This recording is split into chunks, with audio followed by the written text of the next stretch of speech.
Welcome to BeFM Drama, where we turn great literature into gripping radio. I'm your host, Joshua Cornwell, and today we're bringing you part 3 in our 5-part adaptation of The Resident Patient, a classic Sherlock Holmes mystery from Sir Arthur Conan Doyle.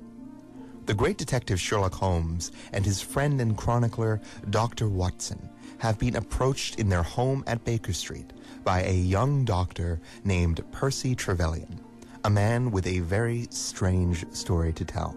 Dr. Trevelyan was a promising young medical expert, but he lacked the money needed to establish himself in the expensive Brook St, the center of the Victorian medical community in London.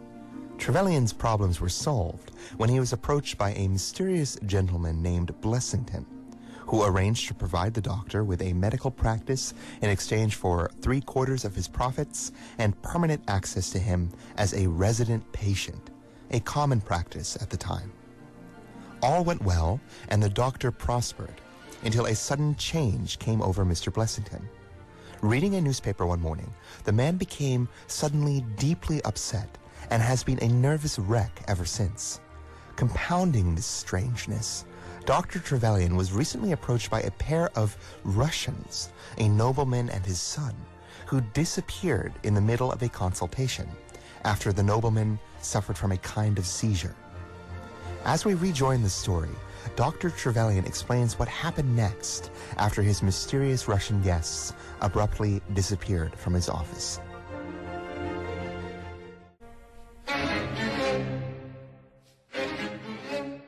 Of course, Dr. Trevelyan's first act upon finding his patient disappeared was to run into the waiting room.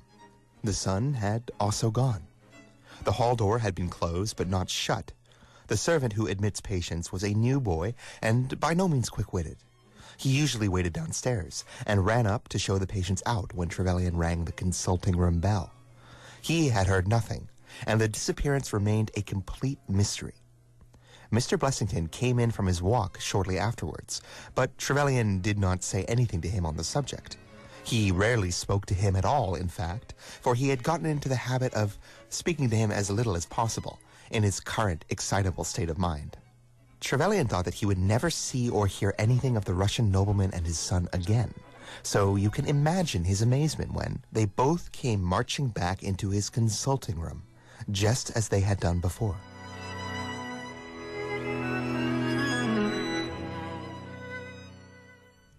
I feel that I owe you a great many apologies for my abrupt departure yesterday, Mr. Doctor. I confess that I was very much surprised by it. Well, the problem is that when I recover from these attacks, my mind is always very clouded as to what has happened before. I woke up in a strange room, as it seemed to me, and made my way out into the street in a sort of dazed way while you were out of the room. And I, seeing my father pass the door of the waiting room, naturally thought that the consultation had come to an end. It was not until we had reached home that I realized the true state of affairs. Well, there is no harm done, except that you puzzled me terribly. So, if you, sir, would kindly step into the waiting room, I would be happy to continue our consultation, which was brought to such an abrupt ending on your last visit. For half an hour or so, Trevelyan discussed the old gentleman's symptoms with him, and then, having made a prescription for him, saw him go off on the arm of his son. Trevelyan had previously mentioned to us that Mr. Blessington generally chose to take his walks through the park at the exact same time the patient and his young son had arrived for their consultation. Blessington came back in shortly after the Russians left and walked upstairs. An instant later, Trevelyan heard him running back down, and he burst into the consulting room like a man who is mad with panic. What? Who has been in my room? No one. It's a lie. Come up and look. Trevelyan let Blessington's rudeness pass without comment, as the man seemed half out of his mind with fear. When they went upstairs, Blessington pointed to several footprints upon the light carpet. Do you mean to say those are mine? They were indeed very much larger than any which he could have made, and were evidently quite fresh. It had rained hard that afternoon, and Trevelyan's patients were the only people who had called. It must have been the case, then, that the young Russian man in the waiting room had, for some unknown reason, while Trevelyan was busy with his father, ascended to the rooms of Blessington. Nothing had been touched or taken, but there were the footprints to prove that the intrusion was an undoubted fact.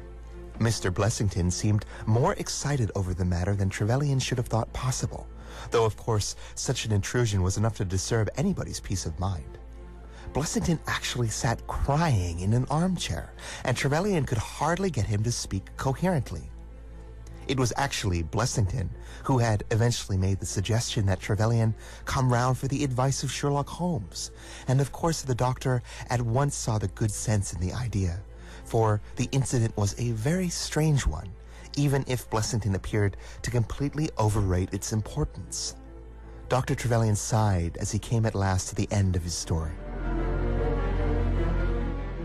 Now, Mr. Holmes, if you would only come back with me in my carriage, you might at least be able to soothe him, even if I can hardly hope that you'll be able to explain the remarkable behavior of this odd pair of Russians.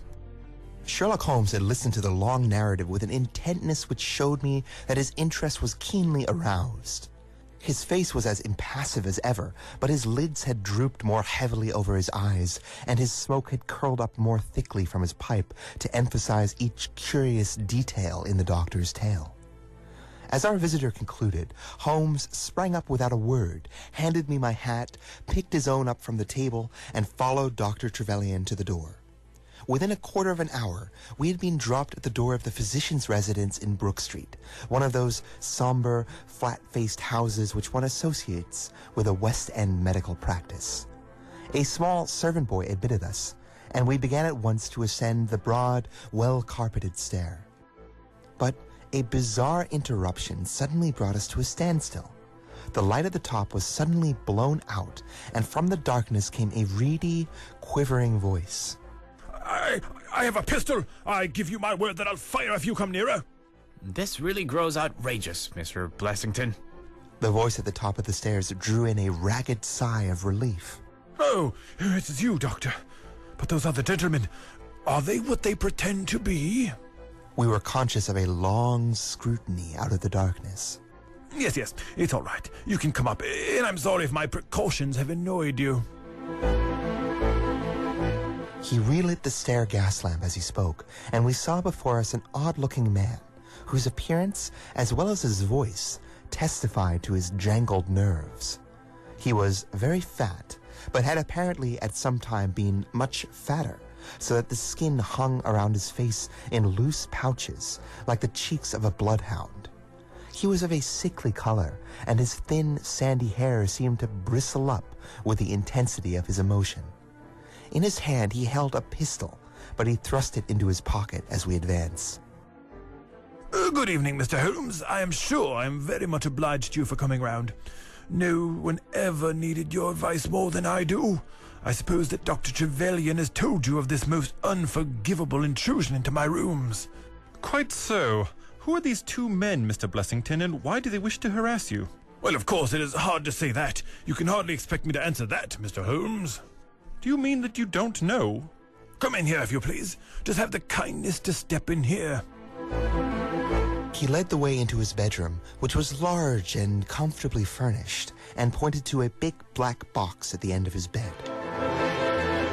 You see that? I have never been a very rich man, Mr. Holmes. Never made but one investment in my life, as Dr. Trevelyan would tell you. But I don't believe in bankers. I would never trust a banker, Mr. Holmes. Between ourselves, what little I have is in that box, so you can understand what it means to me when unknown people force themselves into my rooms. Holmes looked at Blessington in his questioning way and shook his head. I cannot possibly advise you if you try to deceive me. But I have told you everything. Holmes turned on his heel with a sudden gesture of disgust.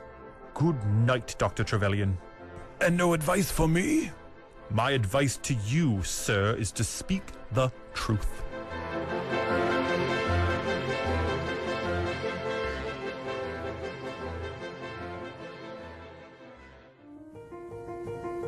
What has Holmes seen in Blessington's strange behavior and obvious terror? Why has news of the strange intrusion by the younger Russian gentleman into his rooms driven him to such a maddened state of anxiety? Who were these so-called Russians, and what secret purpose might they have been serving in getting Dr. Trevelyan out of the room and in running upstairs? Find out tomorrow evening as we bring you part 4 in our adaptation of The Resident Patient here on BeFM Drama. I am Josh Cornwell, the writer and host of the program, and I played Dr. Watson, the narrator, and the young Russian. Ryan Estrada played Sherlock Holmes, Mr. Blessington, and the old Russian gentleman. David Kim played Percy Trevelyan.